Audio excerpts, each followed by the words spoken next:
Ahora vamos a ver lo que es la anatomía funcional del codo y el antebrazo.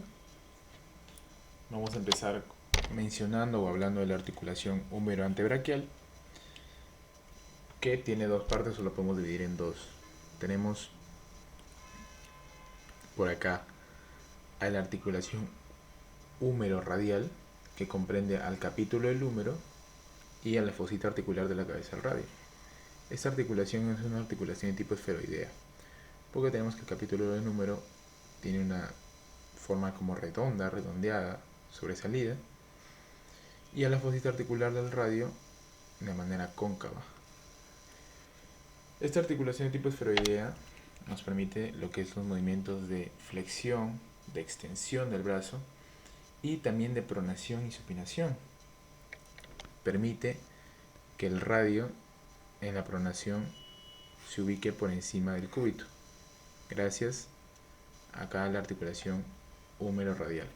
Y también tenemos la articulación húmero-cubital, que desempeña pues la parte de la tróquea en la región humeral. Este es el húmero, para poner por acá, vamos a mencionarlo. Este es el húmero y este es el radio, y esta parte es del cúbito. ¿Okay? Normalmente están relacionados. Acá podemos ver este ligamento que los une. ¿Okay? De esta manera. Tenemos la tróclea en cuanto a la articulación húmero-cubital, con su región central, que es la garganta de la tróclea, y sus regiones laterales, que tenemos el borde medial, que es una región más sobresalida, y al borde lateral, que también está sobresalida pero menos que el borde medial. El Letardier nos menciona, hay un dato que nos menciona que bueno, toda la articulación está cubierta por cartílago hialino, pero en cuanto al borde lateral tiene un grosor mayor de cartílago hialino. Es un dato que nos menciona el Letardier.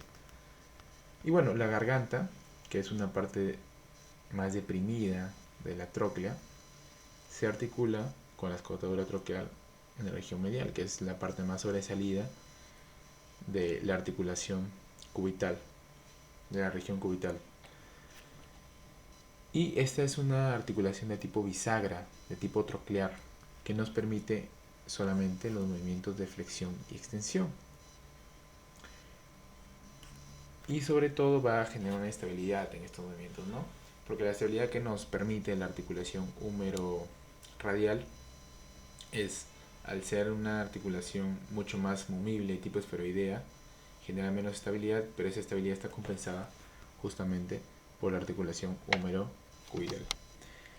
Pasando, también tenemos otras estructuras. Como podemos ver, tenemos acá la cresta supracondilia lateral, o sea, acá vamos a hablar un poquito más de estructuras que son extraarticulares, que no participan tanto en el movimiento, pero sí son importantes para saber los orígenes o las inserciones de los músculos relacionados, ¿no? Entonces vamos a tener también aquí el epicóndilo medial, que es esta protuberancia ósea que está en la región medial, o sea, en contacto con el torso, y está superior y posterior a lo que es la articulación, y al epicóndilo lateral, que también está superior y posterior, y es una protuberancia un poco menos sobresalida en relación al epicóndilo medial. Tenemos la cresta supracondilia lateral, que está superior al epicóndilo lateral y es un sitio de origen, por ejemplo, del músculo brachiorradial. También tenemos del otro lado la cresta supracondilia medial. También tenemos por acá la fosa coronoidea y la fosa radial. En la fosa coronoidea se va a ubicar, por ejemplo, lo que es la apófisis coronoides. Cuando hacemos una flexión completa del antebrazo, o sea, no en 90 grados como se ve acá, en una flexión más completa, la apófisis coronoides se va a situar acá en la fosa coronoidea. ¿Qué otro? Tenemos también, podemos ver acá igual el capítulo al cóndilo humeral, cómo se articula con la cabeza, que tiene una región cóncava, a la cabeza del radio. Tenemos también al cuello al radio y a la tuberosidad al radio, que es punto de inserción, por ejemplo, para el músculo bíceps braquial. Tenemos la tuberosidad del cúbito, tenemos la escotadura radial del cúbito, Cabe recalcar que también hay una articulación radioulnar o radiocubital que permite y causa estabilidad también para los movimientos de pronación y supinación del antebrazo. Tenemos el alto del número que les había mencionado en la diapositiva anterior, su región occidental como articula la región de la garganta con la escotadura troclear, del cúbito. Y tenemos un surco para el nervio cubital que pasa de manera posterior por el epicóndilo medial, es una vista posterior. Muy bien, también tenemos lo que son los ligamentos. ¿Okay? Esta articulación tiene ligamentos, los más importantes son tres.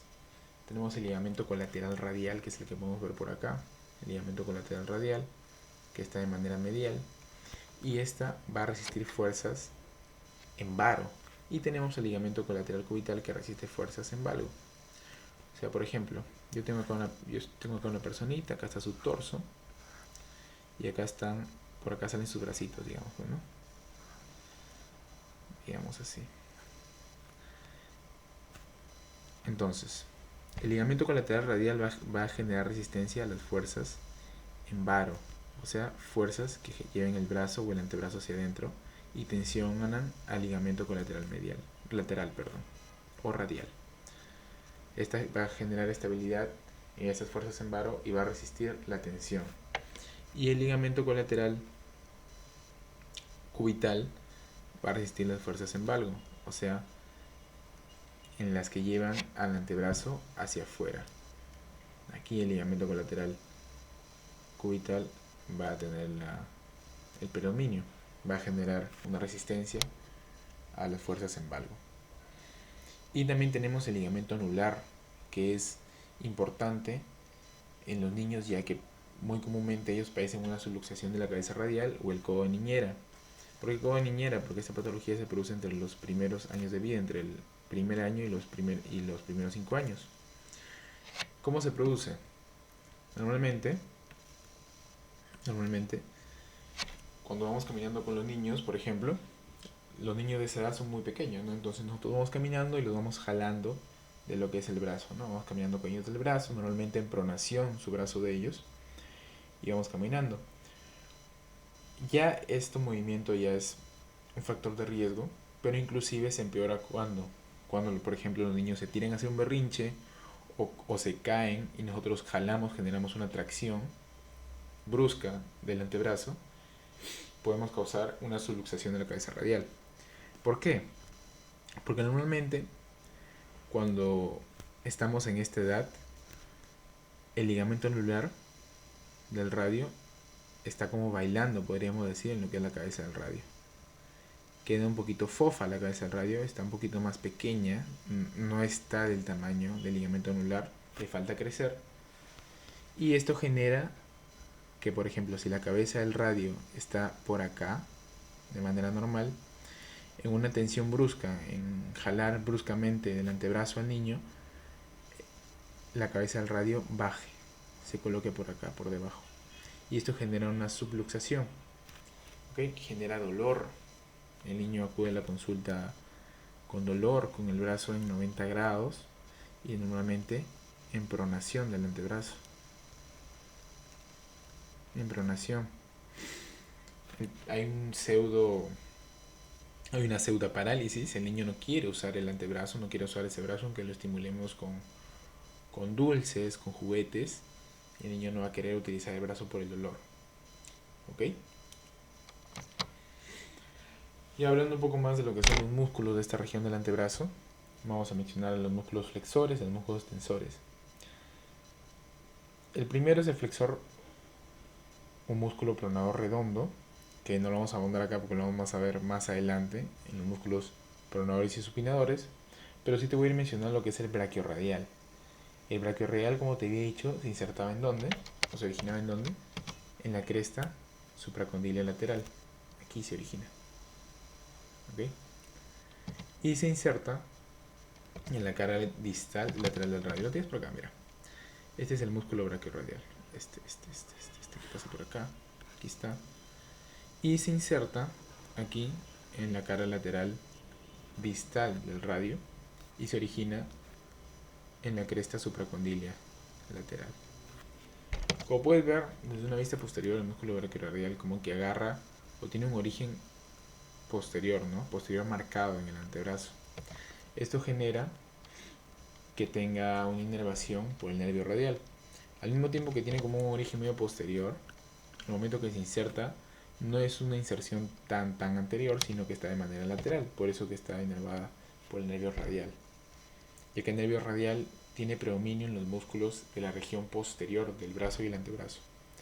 La acción principal del braquio radial es una flexión del antebrazo predominantemente en posición neutra, o sea, con la palma de la mano en dirección al cuerpo, en dirección medial. En los músculos extensores tenemos al músculo supinador, que aparte de supinar tiene una participación en la extensión del codo. Este se va a originar en el epicóndilo lateral del húmero. Vamos a ver por acá.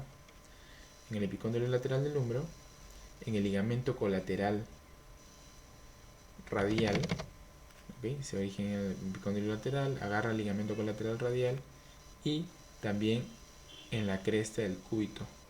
Se va posterior y también se origina en la cresta del cubital. Para insertarse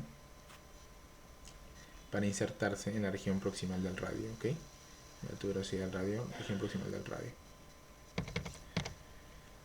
Este músculo va a estar inervado también por una rama profunda del nervio radial. ¿Por qué? Porque como puedes ver, te he dicho, agarra una posición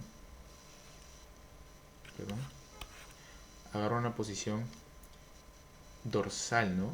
Posterior en el antebrazo y se insertaba en la cresta cubital. ¿Ok? Entonces, sabiendo que los músculos posteriores del antebrazo están inervados por el nervio radial, este está inervado también por el nervio radial porque agarra una posición posterior.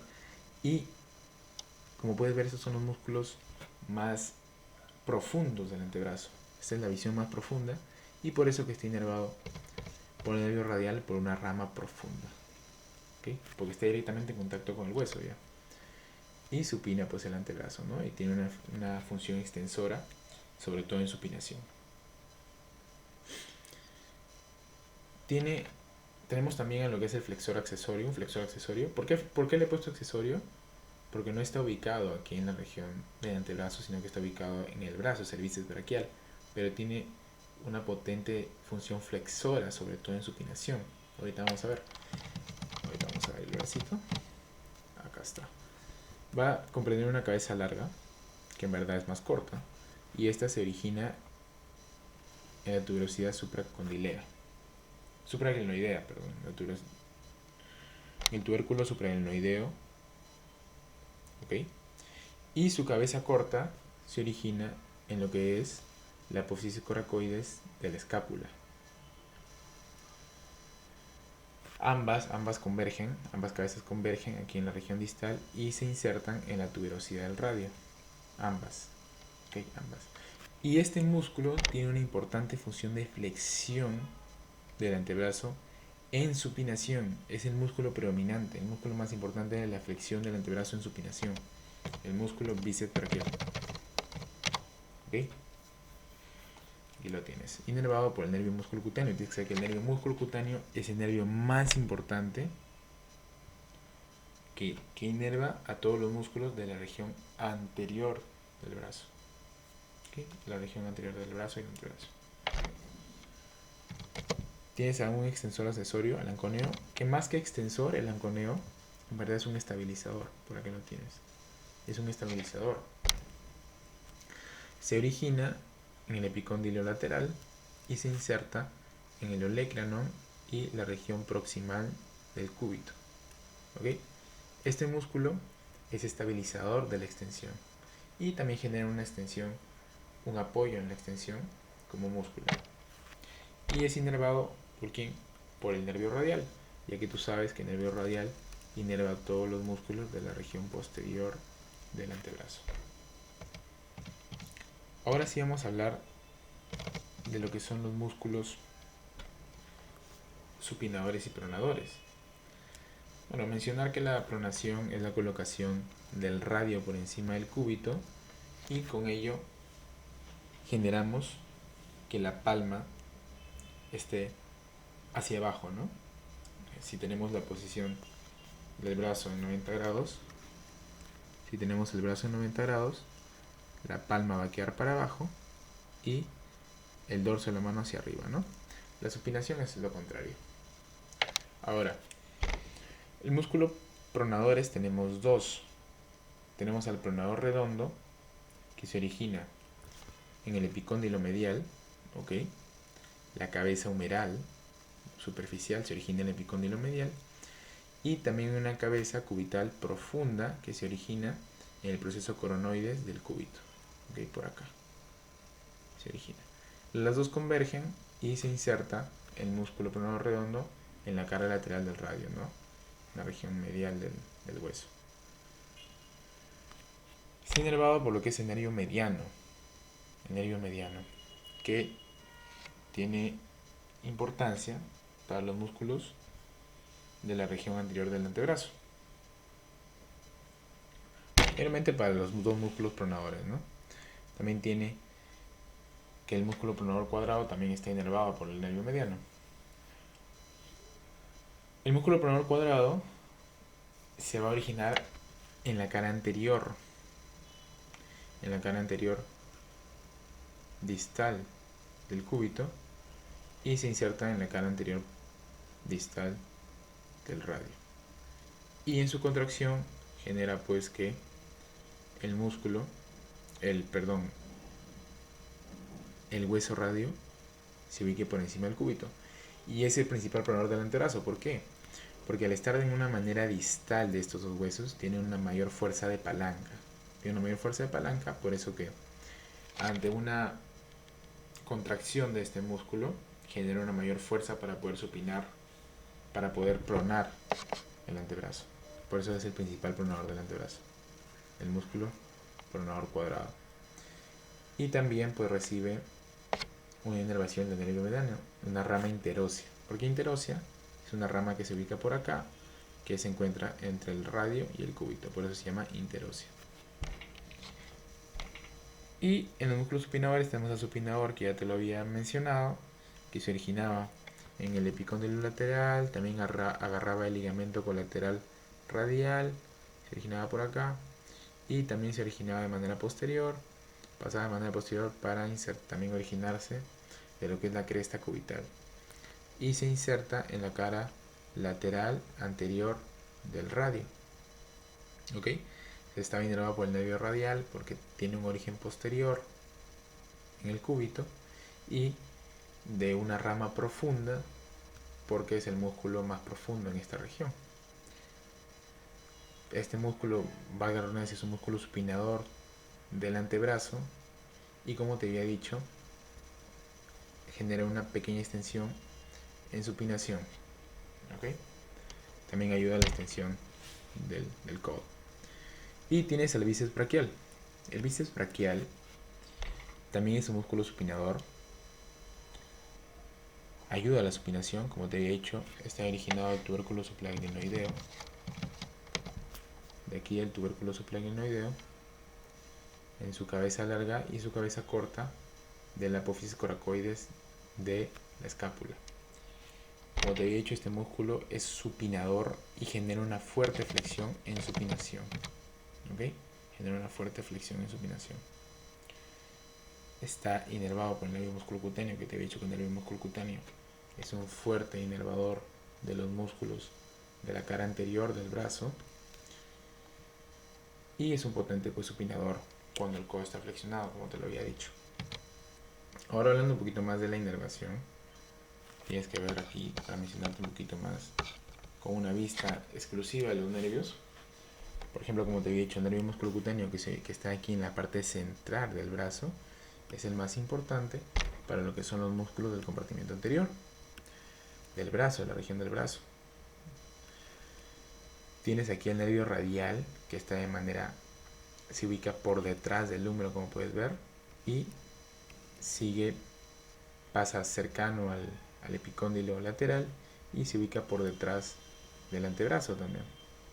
Del otro lado tienes al nervio cubital, que se ubica por detrás del epicóndilo medial. Este nervio cubital es llamado también el nervio de la risa, porque a todos nos ha pasado que cuando, por ejemplo, estamos haciendo cualquier actividad, nos golpeamos sin querer esta región del codo, la región del epicóndilo medial, y sentimos una descarga fuerte, ¿no? Ese es producto de que generamos tracción o presión o contacto con el nervio cubital. ¿Okay? El nervio cubital también tiene un contacto anatómico, una relación anatómica con una arteria. ¿Okay? Con la arteria recurrente cubital posterior. ¿Okay? So, si te preguntan cuál es la arteria que tiene o agarra un trayecto junto con el nervio cubital por detrás del epicóndilo medial, es la arteria recurrente cubital posterior. Arteria recurrente, tienes que ver, cubital posterior ya es de hecho, pues detrás del cúbito. Ahora, también tenemos el nervio radial, que inervaba los músculos del compartimento posterior, ya te lo he mencionado. Tienes al nervio mediano, ¿okay? Que este nervio es muy importante para el compartimento anterior, pero del antebrazo. ¿Okay? Músculo cutáneo para el compartimento anterior del brazo y mediano para el compartimento anterior del antebrazo. El nervio cubital sigue avanzando por la región medial del antebrazo y va a inervar a los últimos tres dedos de manera palmar y a los últimos dos dedos de manera palmar y a los últimos tres dedos de manera dorsal, como lo puedes ver acá. Últimos dos dedos de manera palmar y últimos tres dedos de manera dorsal. Y el nervio mediano, que pasa de manera central por acá, pasa por lo que es el canal del carpo, ¿okay? Y este va a inervar a los primeros tres dedos de la mano de manera palmar, ¿okay? Agarrando lo que es el músculo abductor largo del dedo gordo al músculo flexor, el músculo extensor. Cuando hay una compresión del nervio mediano, va a haber una patología, pues, ¿no? Patología del canal del carpo, en el cual vamos a tener una compresión de este nervio, va a generar parestesias que empeoran durante la noche y una atrofia de estos músculos, del dedo gordo, que es visible al momento de la inspección. Esto vamos a ahondarlo más cuando hablemos de articulación de la muñeca y la mano, ¿no? Anatomía de la articulación de la muñeca y la mano. Y acá puedo ver lo que es el plexo braquial. Lo he puesto aquí para que tú lo veas y sepas que tiene sus ramas terminales, tienen aferencias de lo que es C5 hasta T1. En cuanto al nervio musculocutáneo, tiene C5 a C7, el nervio axilar de C5 a C6. Tanto el nervio radial como el nervio mediano tienen de C5 a T1 y el nervio cubital va de C7 hasta T1. Recibe aferencias, señales. Y hablando un poquito de la irrigación, lo importante es que tú sepas que la arteria axilar se convierte en arteria braquial, o sea, la arteria braquial nace ¿dónde? Justo en el borde inferior del músculo redondo mayor. Es donde nace la arteria braquial, donde pasa de ser arteria axilar a arteria braquial. Y la arteria braquial pasa a dividirse, a bifurcarse en dos, en cuanto a la arteria radial para la región lateral del antebrazo y la arteria cubital para la región medial. Esto en la articulación del codo, ¿ok? Aquí es donde se divide. Y las venas, tenemos que drenan la región del antebrazo, que sepas igual que hay una vena cefálica que pasa por la región lateral del brazo y del antebrazo, y hay una vena basílica que pasa por la región medial del brazo y también del antebrazo. Son venas superficiales. Y para las patologías de esta articulación, tenemos patologías extraarticulares o de partes blandas, como lo son la epicondilitis lateral, en el cual hay una inflamación. Tanto para la epicondilitis lateral o para la epicondilitis medial es una inflamación de la unión de los músculos con la superficie ósea, con la inserción de todo, ¿no? La parte del tendón que se insertan en cuanto a la epicondilitis lateral y la epicondilitis medial. Una serie de microdesgarros que generan inflamación. La epicondilitis medial va a generar un dolor, valga la redundancia, en el epicóndilo lateral. Perdón, la epicondilitis medial va a generar un dolor en el epicóndilo lateral. Y esta pues podemos sacarla con diferentes maniobras. Tenemos el test de Thomson o la maniobra de Thomson, en el cual al paciente le pedimos que genere una dorsiflexión de la mano con resistencia del examinador y va a desatar dolor aquí también en el epicóndilo lateral. Tenemos el test de Mousley, en el cual solamente le pedimos al paciente haga dorsiflexión con el dedo del medio y también va a desatar dolor aquí en el epicóndilo lateral. Tenemos la maniobra de la silla, en la cual el paciente le pedimos puede llevar una silla de manera frontal al paciente y en todo el trayecto del movimiento pues va a sentir dolor por el uso de los músculos extensores.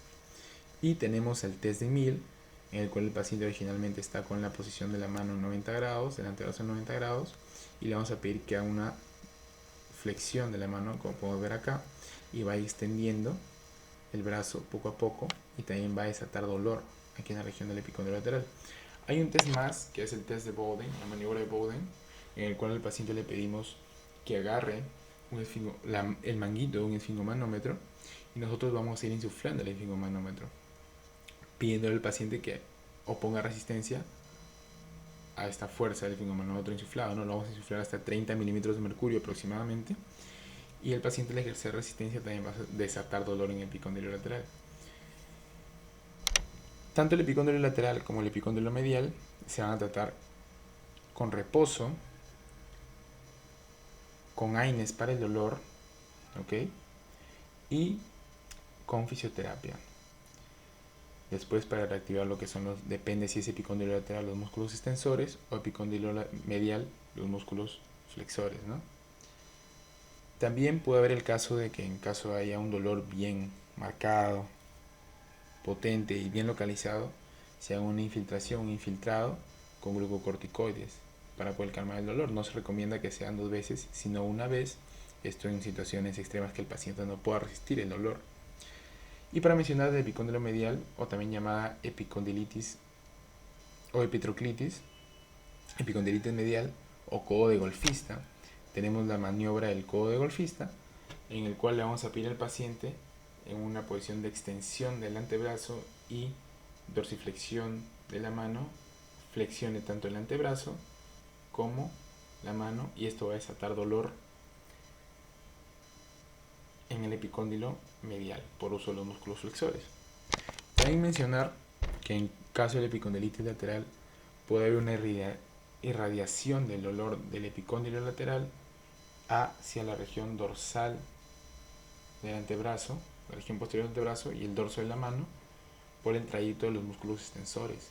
En cuanto a la epicondilitis medial, se puede irradiar por la región anterior del antebrazo, ¿ok?